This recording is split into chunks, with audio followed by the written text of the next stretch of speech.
right, well, welcome to another amazing, exciting episode of the Good Talk podcast. Yeah, it's setting some high expectations. Yeah, I don't know why I said that, but amazing, incredible. I think it's going to be. Award-winning. It's episode 47, and it's called, Are You Better Off Now? I like that. Are you better off now? Are you better off now? It doesn't sound very Christmassy, but it kind of is. Yeah. End of year. Well, it should excitement. be because Christmas this week. I know. Christmas is this week. I'm really excited. We got so much planned. I know, it's going to be a blast. And we officially got Goalgetter out there. Oh my gosh. I am like, whew. That was a. Way to go. I'm going to high five you. Thank you. Did such a dang good job with that. Thank you. You did too. I mean, you were the mind behind it, but I had to learn a lot of things. I've really enjoyed being able to talk about it more publicly now because I don't know. I believe in it so much. I really do. I believe in goals. I believe in this, we were talking this morning about how do-overs are absolutely available every day. Yeah. Every day you wake up, you get to choose, you get to decide. And this is why I believe so much in goals, because I believe goals are the quickest way to get from where you are now to where you want to be. Mm-hmm. And that's so exciting to me about thinking about people going through this course and trusting their biggest goals and dreams to that process. And I'm okay with that because I know the process works if you'll stick with it. So if you don't know Pete personally, he's like a people pleaser. He doesn't like to oversell anything, or he doesn't like to give people things they don't need. And so knowing you and knowing how confident you are in that, like I know that this is something you really believe in. And I think goals have a bad rep. I think it's always like, oh yeah, set goals for your new year, and then maybe you get them, maybe you don't. But really, I mean, I look back at our New Year's goals. We do that every December. We sit down and write them down. Had we not done those things and had been specific about those things, we wouldn't have probably accomplished half the things, because we keep each other accountable, right? Yeah. So I just think, yes, your goals can be just like they were last year, where you talk about them and you don't chase after them in a practical pursuit, or you can actually be intentional about it. And I think I'm just super excited about this stuff. Yeah, I am too. If you want, go ahead. You're If you're interested in it, you can go to thegoalgetter.com, GOAL. Getter.com. And you can learn more about it. There's a couple different options. One option we're really excited about, kind of mirrors an experience we had last year, just shorter, is the group coaching option. Mm-hmm. So you can go buy the course and do it self-guided, or you can buy the option where you are a part of a group. And once a week for 6 weeks, you're going to, kind of engage in a coaching experience with Pete. Talk to the other people in the group. I think that was the people in your Dream Year group this year. That was like their biggest. They loved it. Oh my gosh. And just incredible people. You just meet the best people. So you do. And I this course, it's more than me just teaching about goals and the process. There's worksheets. There's, I think that's where the work exercises. is. There is. And that's where the group coaching comes in. Yeah. Because it's one thing for you to just have it there in front of you. It's another thing for you to be going through it. And I'm able to kind of walk you through, okay, now why did you say this? Or why do you believe that? Mm-hmm. Or what if we move this over here, move this timeline? Mm-hmm. And you can really personalize and get into those exercises with them and with the other people in the group. So that's a great point. Group, you can only do that through what? When's the cutoff for that? January 10th is when we're cutting off signups for that, because the first session is like mid-January. I think it's January 18th. So all those dates are on the website. But yeah, that cutoff is in like 15 days, 2 weeks. That's perfect. Crazy. Cool.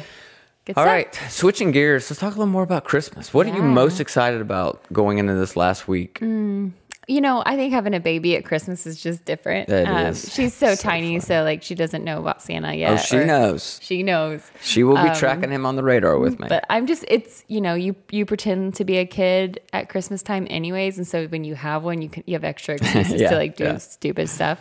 So I'm excited about that, and I'm excited to go to Georgia. For me, I think nothing feels like Christmas until you are where you were, or around the people that you were with when you were little. So going home to Georgia makes me just feel all Christmassy inside. What about you? Well, first of all, I've got all the boys at home, which is awesome. Jet's back from college, and tonight we're doing a gingerbread contest. So one of the boys and his girlfriend and the other two boys, we're all we're all Teamed teamed up. up, right? So there's 3 different teams building 3 different gingerbreads houses, and then we're going to invite some people to vote on it. But what's exciting, and this is it, and some of you are right now are like, how, you have 3 teenage boys that are going to do gingerbread houses. How in the world did you get them to do gingerbread? Well, number one, I haven't gotten them yet. It's tonight, but they're actually excited about it. And the reason they are is because there's a $50 cash prize. Oh my gosh! So you have to add cash into it. We'll do whatever it takes. They get excited. We'll do whatever it takes. I know. I'm excited. I hope. Hopefully, we'll take some pictures of the houses and probably post some. So yeah, if you're interested, I'm sure. Yeah. So I know your heart's full. All the kids here. So it's gonna be great. That's what I love. I love the experiences. I love the little things we do. Driving around, looking at light. All of it. I love it. It's Christmas week when this comes out. I know. Oh my gosh! I feel like December flew by. It did. Anyways, so it did. Episode 47. Are you better off now? Are you better off now? So can I tell you real quick how this came about? It's funny because we were just talking about it. I've been coaching a group of people, a fairly large group of people, several dozen, through this experience this year of chasing after their most important goals and dreams. Mm-hmm. And we literally just wrapped up the year. And my last kind of coaching meeting with them. And it's interesting because people who tend to invest in things like that are tend to be pretty driven, successful people, right? They have goals, they have dreams, they're going after it. And it's easy, I think, if you're a very driven person, to not celebrate the wins along the way. That's something I've struggled with my whole life, is not stopping to celebrate the wins. Mm-hmm. Just move on to what's next, right? Mm-hmm.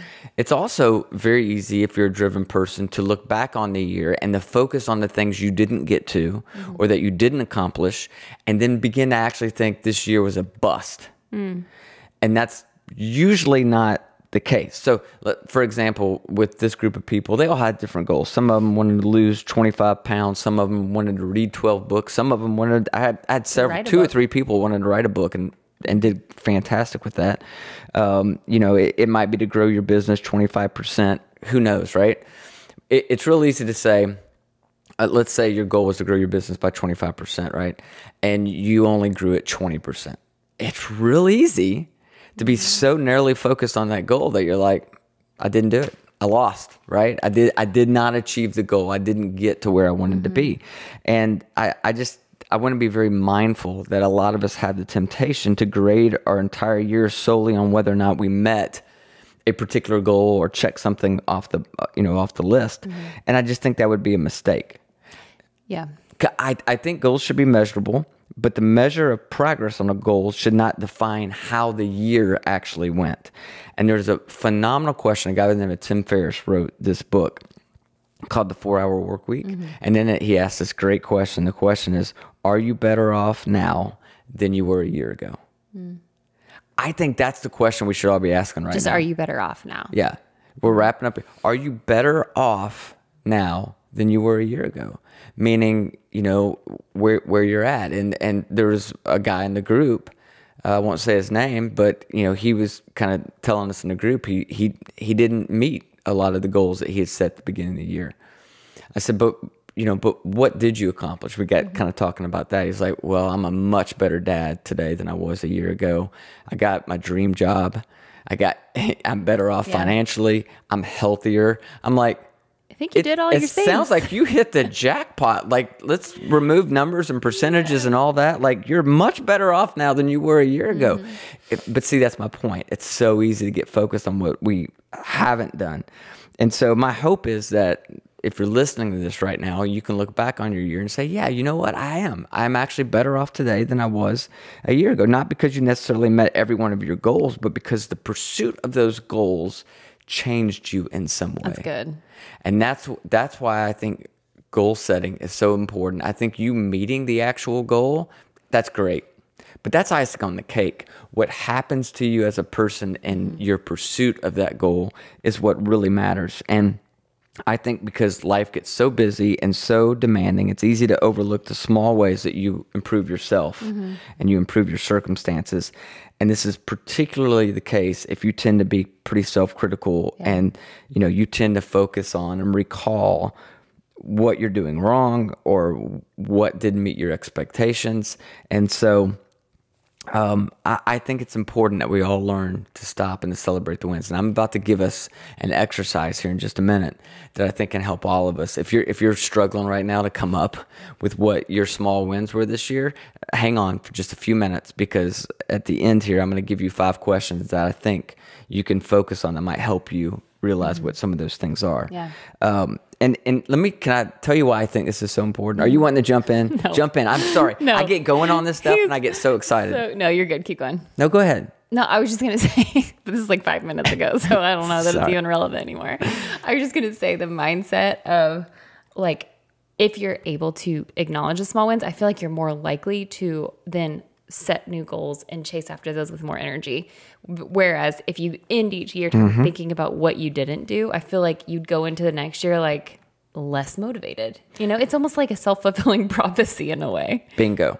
And that's exactly where I was going next. Good. No, you're right on point, because this is why it's so important to celebrate the small wins along the way and the focus on the progress that you're making, because it creates momentum. Momentum is so important. And if you only focus on what you didn't do, what you didn't accomplish, what didn't meet your expectations, you're right. It takes your momentum away, and you will stop dreaming and setting goals. And then you slip into what I call approaching life from a default perspective, like just whatever happens, versus a design future, right? There's default future, design future, or created future, some people would call it, where, again, it's not, design future doesn't mean that it goes exactly the way you want to design it, but it's a whole different perspective of life's happening, just to me, versus, no, I've got some goals, some dreams, some things that I want to kind of live out. Sometimes people will say to me, I don't have a dream, or I don't have a goal. And I don't believe that. I just don't. Yeah. Because we all have a long history of setting goals and dreams and not accomplishing them. And so when that happens, you just kind of... It's almost like a defense mechanism. It is. Like, don't let yourself dream, because what's the point? Yeah, exactly. It is. Yep. So I've been talking a lot lately about this concept and trying to kind of work through it of 1-degree turns. Yeah, I think it's so good. And because psychologists who study like life change tell us that positive transformation happens more quickly when we do it in small steps versus heroic leaps. Right? It's all about those small steps.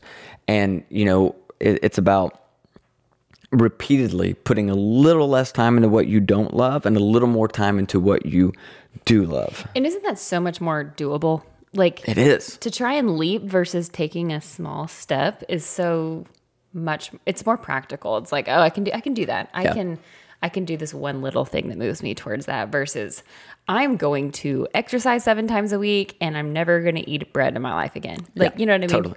And that's, and actually in the Goalgetter course, we start big picture. Yeah. Let's dream. What are the big dreams? What are the big goals? And we kind of then start to establish what are the habits that you have to have every day to actually achieve that. Strategically, but it's about these 1-degree turns. I used to fly quite a bit from New York to Dubai. And that is a long flight. And this I thought about this idea that if the plane, let's say every 30 minutes, just takes a 1-degree turn, right? Just a 1-degree turn in one direction or the other. At the end of that, I think it's an 18-hour flight. I don't know where you're going to be, but you're not going to be in Dubai. You would never notice a small little change, but the end result is much, much different. Right. It's 1-degree turns. And this is why it's so important to celebrate the small wins, to celebrate your slight shifts in perspective, to celebrate a little tweak in your mindset, to celebrate a new habit. You got to celebrate that. And you posted a video yesterday. I didn't realize when you took the video what you were doing, but tell that story. So I'm sitting on the ground playing with Pepper. And we were upstairs because I change her environment a lot. And Pete was working out upstairs. He was on our bike. And the Peloton. He was like in a class, and the instructors are awesome. If you've ever ridden, they're just really inspiring. And he felt very inspired at the moment. And I was already going to be filming him because he was just ecstatic over there for some reason. And so, and I can't hear what he's hearing, but all of a sudden he goes, yes, 92 out of 327 people. I'm like, you're so excited about being in 92nd place out of 327 people. Yes, sure. There amazing. are 91 people who finished ahead of me. I'm new to this. And so my goal has been in one of these classes, I'm like, I just want to break the top 100. Like, cause I'm almost always kind of in the middle towards the end of the pack. Mm-hmm. I've never ridden a bike before. So this is, I mean, I've ridden bikes, but not like exercise bike. So I was celebrating that. I know. And I just thought it was hysterical. And you, of course, made this is what happens when you're married to a life coach. It's like, he turns everything into just this grander lesson of life. But your lesson was celebrating the small wins. Yeah. And I'll tell you what, if you have a Peloton and you are in any of those classes, you already know this, but you know, I hate riding a bike. In fact, when we got it, I did not think I would even participate in it. And now I'm starting to love it. And it's because what they do in those classes is exactly what we're talking about. They find ways to celebrate the small wins. They don't just celebrate when you get to the end of the 30-minute or 40-minute class. They're finding little segments within there to encourage you, to remind you, hey, you're doing great. Hey, you just made it over that hill. That's awesome. Now we got a flat road ahead of us. Exactly, yeah. You know, and they're brilliant. I'm sure they've studied this at keeping people motivated. And you need that. Yeah. And that's why this is so important. So let me give you 5 questions. And what I want to do, Jordan, is actually ask you these questions so that we kind of have an example of the way this goes. Okay. These are 5 questions. Listen, if you need to pause this to grab a pen and paper, do it. Because I really want you to get alone somewhere in some inspired place, wherever that is for you, and sit down and take an hour to journal through these 5 questions. Because I think it could shift your perspective going into 2022. Okay. All right, you ready? First question. What achievement are you most proud of this year? I guess having a baby isn't an achievement. I would say that's an achievement. That's one. And then, I think that's what I'll say. Having a baby. Having a baby. That feels like I don't know, that's an achievement. I think it is. I think the other thing, which is a goal that I had set, the achievement was really kind of tackling our own course this year. Yeah, you did it. Well, we did it, but yeah, that's fine. Okay. And I would say try thinking back, for instance, to, what did you achieve during the spring? Or what did you achieve during the summer? What did you achieve during the fall? If you get stuck on that question, if you're trying to journal this out, but it's important. What achievement are you most proud of this year? Then number 2, what was a new habit or routine that you created this year that has improved your life? A new habit, a new routine that has improved your life. In the last year, I said I wanted to work out 5 times a week. And so the habit of exercise is not new, but the frequency is new. I think I only did like 3 days a week before. And I think that 5 days was such a change for me because it became a part of my lifestyle. It wasn't something I had to do anymore. It was just part of my day. And I think that helped me through my pregnancy more than anything in the world. And then also post, like having the baby, being able to get back on that. And it so impacts my mental health that I think that goal was way more than just like a physical goal for me. It was a mental health goal. Yeah. And did you do it every single week? I think I did, except for like, the first month postpartum. But I really believe I did do that. I mean, I remember there were days I was 9 months pregnant and we were just like, even if it was a slow walk, and I think that's a huge part about it. It's like, and we talk about the bike, like they'll say, no matter what, just don't stop. Even if you have to go slow, don't stop. And so I think that was my goal in pregnancy, was like, just go for a walk. Just do what you said you're going to do, even if it's a slow walk, if it's a waddle, whatever it is. So that was fun. Mine was the gratitude journal. Oh, and you did that. You did that the whole year. I did. But again, I look back and I'm like, did I do it every single day? No. There are times I missed 3 or 4 days, just got busy, or I was traveling, got out of the habit. And I look back and I'm like, I'm okay. My goal was to do it every single day. I didn't do it every day. I probably, out of 365 days, I probably did it 330 something days. Yeah, but you got back on it when you did it. I did. And I look back and I can say, was my year, am I better off today than I was a year ago? Absolutely. And one of the reasons is because of that gratitude journal. It just created this, attitude. Yeah, this mindset. So, okay. Third one. What did you face head on this year rather than avoiding, such as, maybe you dealt with credit card debt, or maybe, had a difficult conversation, but you faced it head on rather than just avoiding it or sweeping it under the carpet? something that I've kind of been thinking about for a long time, and you know this well, and I've talked about it on the podcast, but I was just in a job that was a great job. It just wasn't where I was needing to be. I was kind of capped in my growth, and I stayed for years because it was comfortable. In my mind, it was easy for me. It was flexible for my schedule, all those things. So all those things beat out the real like heart need, which was I need to be challenged. I need to be inspired. I need to grow. And all those things are uncomfortable, and all those things are not flexible and, a little more unstable. And so I was just nervous to do that for a long time. And this year I did it. That's awesome. I jumped, and that to like, you helped me do that, And so I think, I needed that someone to come alongside me and tell me that was okay. Cause that also meant like, hey, you don't have the paycheck right now, but I am now able to really focus on a lot of the things that we're building. And that risk was high because right now what I'm doing doesn't pay off yet. Yep. Right. Like I've got to put a lot in before we see anything come out. So that was something that I was Jordan. Facing for a long time. You exchanged safety for significance. You had a dream and a goal, but you also had a very comfortable, safe environment. Yeah. And eventually what happened is you cared more about wanting to have significance and add value versus the comfortability and safety of where you were. Yeah. Big. It's big. All right, number 4. What was a goal for the year that you followed through on or partially followed through on? I think it's the exercise goal. Sorry, I said that already. But yeah, that one was a big one.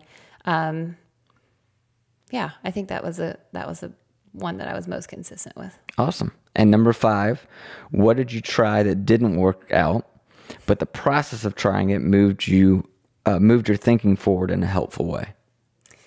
I think something I tried that I didn't pursue as much as I should have, which was a goal to I think it was the first 30 minutes of my day to spend reading or somehow getting inspired with content or whatever, just so that because that really fuels me. I think I did it for a week and then life got in the way or a baby got in the way. But I will say that I knew that those were things that I had told myself that I was going to be doing. And so in other areas, I would try to make up for that, if that makes any sense. Yep. So Pepper would be asleep in my arms and I'm like, okay, I'm going to try and read. So I didn't do what I said I was going to do. I didn't even partially do what I said I was going to do, but the way that it did change kind of how I moved forward it was still an awareness. I think I was still, and I don't think I said, oh, Jordan, you're failing at this. It was more just, you need to find a way, even if it's not how you said you were going to do it. So I don't know. That's would your goal in that area look different going into 2022? I don't think so. I think I made that goal not really understanding what lack of sleep and baby life would be like. So I think, and when I was pregnant, my focus was so on that. It was hard to really dream outside of that. So I really believe this year, now that that's part of my life, I have a much more tangible and practical way to say, I want to do this. So yeah, I don't think I would change it. I think I would keep that, even if it's a different time of day. I think it's something I still have to do. Yeah, that's good. Yeah. I'm going to give you guys the 5 questions one more time, okay? And in case you missed it, or you want to write these down, because I really want to encourage you to spend some time with it. Doesn't it, now, don't you look back on it, you're like, oh, yeah. I did some stuff. Yeah. What achievement are you most proud of from this year? That's number 1. Number 2, what was a new habit or routine that you created that has improved your life? Number 3, what did you face head on this year rather than avoiding? Number 4, what was a goal for the year that you followed through on or partially followed through on? And number 5 is, what did you try that didn't work out, but the process of trying it moved your thinking forward in a helpful way? Spend some time with that and then celebrate it. Right? Oh, yeah. Figure out a way to whatever that looks like for you to celebrate that.